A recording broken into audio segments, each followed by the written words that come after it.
Soldering and Brazing, Chapter 1, page 4. Chapter 2, page 5, the soldering and brazing process. Procedure. Study the pages that have been assigned by your instructor and answer the questions on the assignment sheets that will be distributed to you. The actual soldering or brazing of a copper tube joint is only one of the many things UA journey workers need to know in order to install a copper piping system. They must be familiar with types and sizes of copper tubes and the tools used to make the installation. They must understand the composition and use of the solders, brazing, filler, metals, and fluxes. Journey workers also must have the ability to plan, lay out, and prepare a copper installation, as well as the ability to make the joint.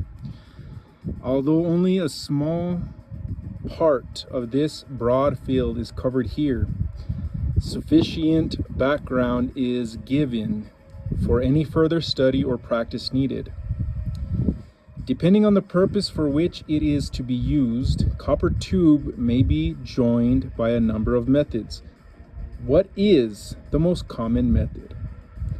The most common method is by soldering with the use of a cup joint fitting as shown in figure 2-1. Solder joints are used for domestic water, sanitary drain lines, hot water heating systems, and other lines where maximum temperatures do not exceed 250 degrees Fahrenheit.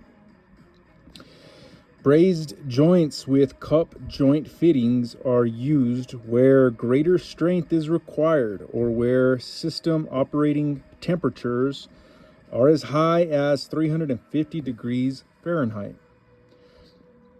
Brazed joints have limited use for domestic water and drain lines, but are sometimes used in steam, hot water heating, refrigeration, and specialty applications such as medical gas piping systems. Flare joints are often used for connecting underground lines, for joints where the use of heat is impractical, and for joints that may have to be disconnected periodically. Compression joints, which are made by clamping the tube between threaded parts, are popular for small tube use. Figure 2-1, parts of a cup joint fitting. It shows this is the face, this is the chamfer, this is the bore, this is the cup, this is the shoulder, that's the cup depth, this is the base of the cup, that's the fillet, and that's the gap. Copper tube may be butt welded without using fittings. This procedure is not common and is usually limited to large sizes. Because of the thinness of its wall, copper tube is not normally threaded.